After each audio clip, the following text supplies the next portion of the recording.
Today's special is civil unrest. Let me say attention! Hello everyone, welcome back to my channel. I was beyond excited today because I am headed back to Lisbon, Portugal. As some of you may know, I visited Portugal about in February of 2017. I had to check my emails to confirm this, but I didn't upload my experiences until 2019. And actually, this was my introduction of uploading travel content to YouTube.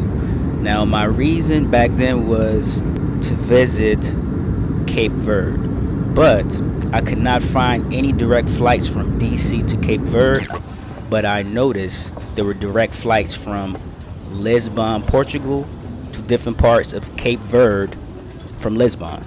So I got a direct flight from DC to Lisbon to Mindelo, in which to experience my first carnival in Africa. I got a full week of experiences in my first African country and had a ball, but I only had experienced 2 days in Lisbon, Portugal. So now I return to get more of an experience. So in this video, I will be sharing my highlights of my trip with you. If you're planning a trip to Portugal, you may be wondering of the process and what it's like, and I'm here to say that it's easy to navigate. All you have to do is just go through customs and immigration in Lisbon, and it's quite straightforward and hassle-free. Once you land in Lisbon, you'll head to the immigration area, where you present your passport, and they may ask you a few questions like how many days you plan to stay in the city, and or they might ask about your travel plans, and that's it. That's all. You leave this area, and from there you go and get your luggage and exit, and voila, welcome to Portugal.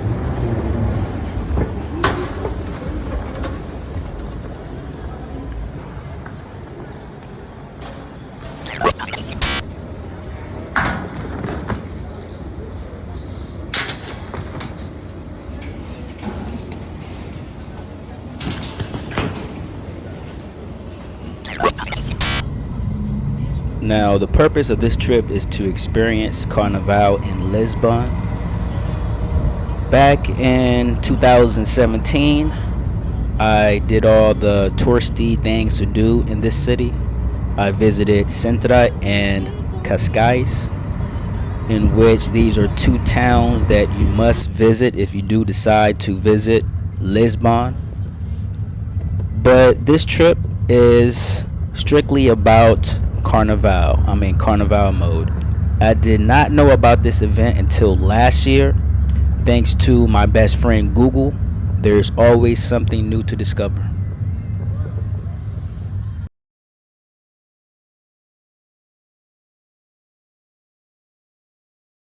As we take this Uber ride to my apartment, look at the neighborhood and the cleanliness of the city.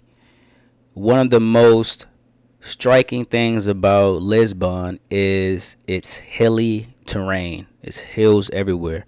The city is built on a series of hills, so that gives the explanation on why. The city is a mix, as you can see, of old and new, with historic buildings and modern structures coexisting side by side. So you'll see a historic building, and next to it you might see a newly built Burger King, as you may see in other countries as well. Also, if you're a beach lover like myself, look at the map of Lisbon, Portugal, and you'll see it's on the edge of the Atlantic Ocean. So there are beaches in Lisbon, Portugal, but it's winter season now.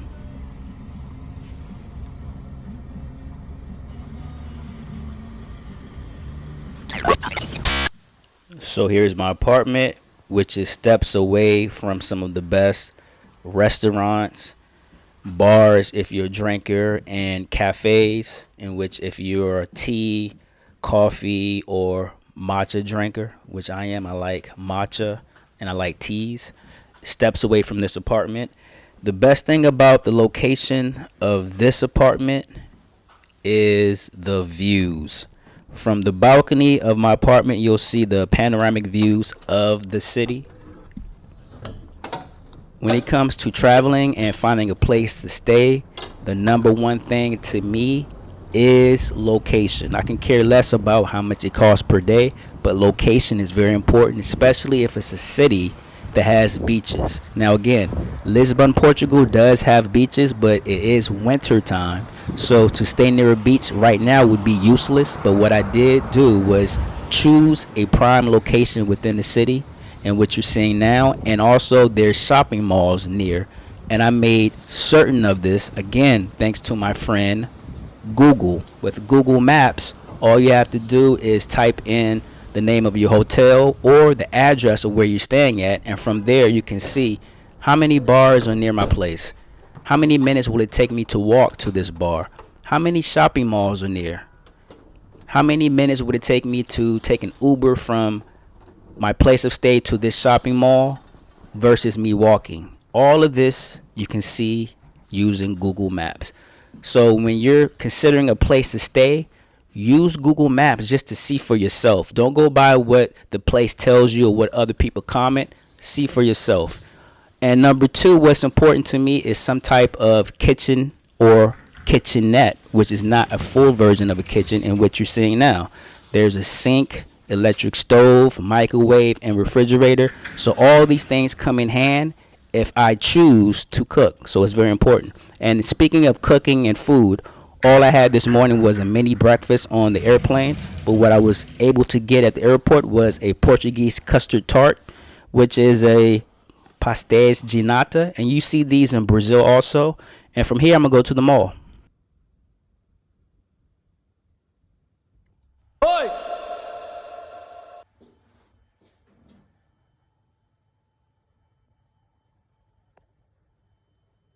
Safety at night. As a solo traveler myself, I know that feeling safe and secure is a top priority, rather if you're a man or woman. And I'm happy to say that Lisbon is a very safe city, even at night. First, the crime rate in Lisbon is very low compared to other major European cities, but petty theft like pickpocketing can be a concern in crowded tourist areas or even at an event in which I'm about to encounter, which is carnaval. But all these things are easy to avoid by taking basic precautions like keeping your valuables close, not in your back pocket but in your front pocket, and being aware of your surroundings, sober, not drunk. Overall, I can confidently say that I feel very safe walking alone at night in Lisbon. But I also can say that no matter in the world where I visit, it's like 1000% that I already know people in that city that I have met before or plan to visit them. So I'm only alone by flight, but once I land and arrive, I know people in that city. Now, what you're seeing now is one of the shopping malls near my apartment, which is Colombo Shopping Mall. So let's go in and check it out.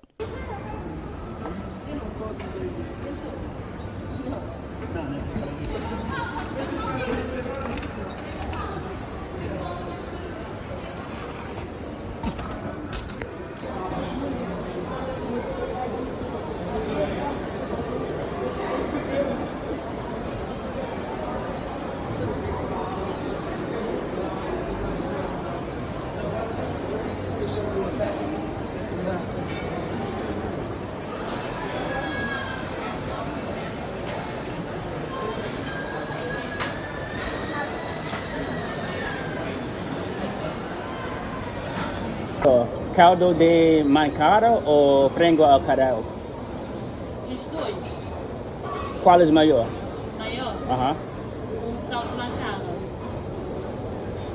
Sim. E a bebida? E você tem sucos? Nessas bebidas aí. Limonada e abacaxi. Mamãe do tempo dá certo, não faz para comer não. Sim. Limonada com abacaxi? Sim.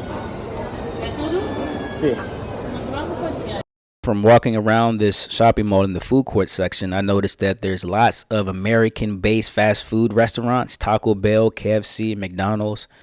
and I'm not really a fast food type of guy, so I came across this African restaurant in which I got basically it's chicken with some type of peanut sauce and a drink. And as you see, there's a Taco Bell right here, then there's KFC and Burger King.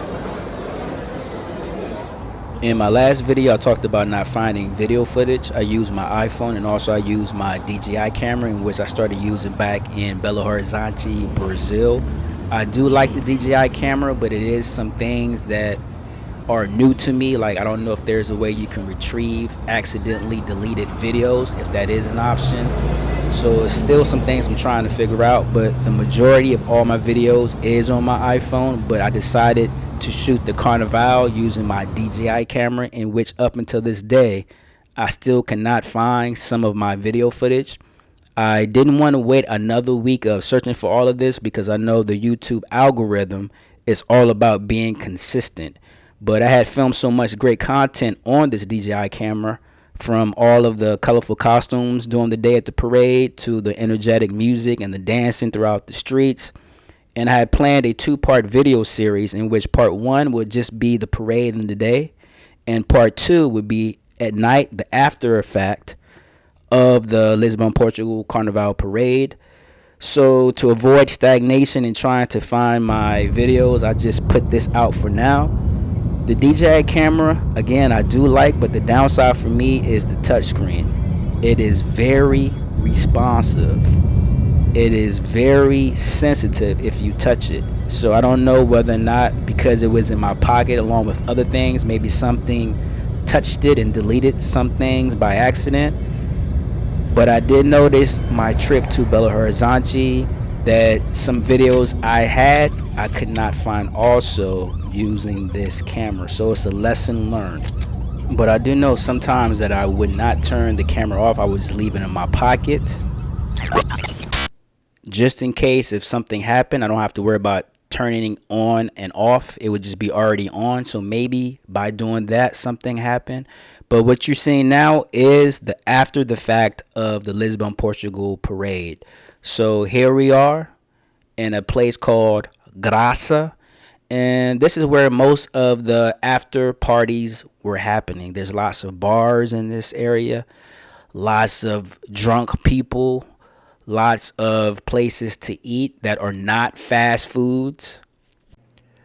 The time of night is around 11 p.m. at night, and I had been in this area since 10 a.m. in the morning getting content, and this felt like work. Well, basically, it was work of me trying to get as much content as possible for YouTube. And you might be thinking, well, are there Brazilian style carnival parties in Portugal? And as you see, the answer is yes. There are many Brazilian style carnival parties that take place in Portugal, especially in cities with large communities of Brazilians, such as Lisbon. And the parties would include, such rhythms as of samba, as if you were in Brazil. But again, it's not to the same ratio or aspect of what happens in Brazil. It's much on a smaller scale, but it is something that you should come out and see for yourself. And more Brazilian artists are starting to come to Portugal to perform shows. So you will hear Brazilian ballet funk or Brazilian samba style music here, because it is an opportunity for them to make as much money as they can and bring it all back to Brazil and live like kings and queens with the money they just made overseas. My feet were killing me because of all the standing and walking around I had did earlier throughout the day. So what I'm about to do now is wrap it up, as if I was this guy that you're just seeing right now. He's about to wrap it up too and go home. He looks kind of tipsy. But overall, my time spent in this area of Graça was fun. And as you see, other people had fun as well. Lots of, beer and different types of liquor, I assume.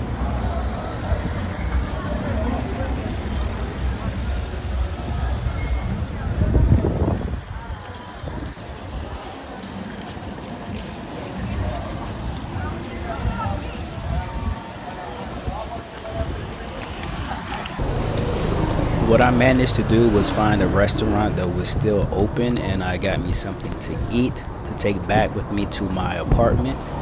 And what I'm about to do now is find a good location to get an Uber. Something I was thinking during this walk was, since Lisbon is located near the beach, I want to plan visiting during the summer months and stay near the beach. What I love about beach cities is less is best. All you need is flip-flops and shorts.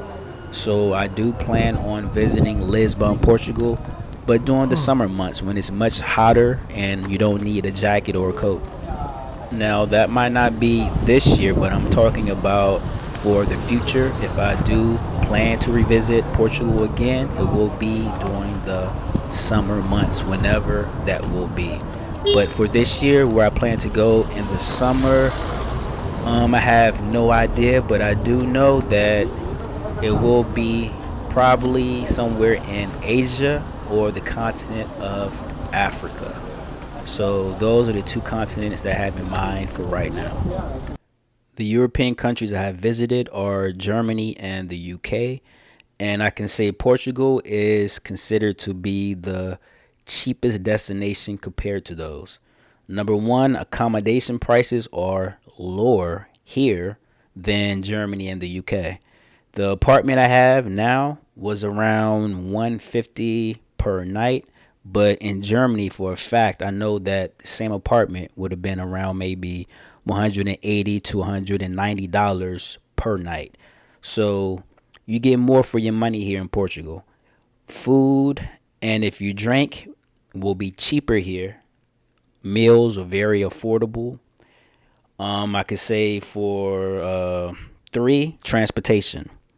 I use Uber, which was fairly cheap. And you have to understand that by using my best friend Google, I was able to find a place near everything, which made my transportation costs much cheaper. I could say for, I guess, number four would be attractions. There's many things to do and see here in Portugal. And again, it's very cheap, or cheaper, compared to the other two countries I have visited, which are Germany and the UK. And we can say also the currency exchange. Now, Portugal uses the euro as well as Germany, but things again are much cheaper here in Portugal compared to Germany. And in the UK, they have the pound, and we all know it's not cheap there. Overall, Portugal is a more affordable destination compared to the other two countries I have visited. So in conclusion, overall, I had a great time revisiting Lisbon, Portugal to see Carnival here. And if you're thinking about visiting Portugal, if you're not thinking about visiting the city of Lisbon, come and check out other parts of Portugal. And also, the world's biggest Afrobeats festival is held right here in Portugal during the summer month of June, specifically the 28th through the 30th. So if you're interested in visiting Portugal in the summer, come and check that festival out. I'm pretty sure the people you will meet will not be from Portugal. They're going to be from parts of Africa and different parts throughout Europe, because it is Afrobeats. Why it's held in Portugal, I have no idea, but come and check it out, and I'm pretty sure you will thank me later. But until then, peace out.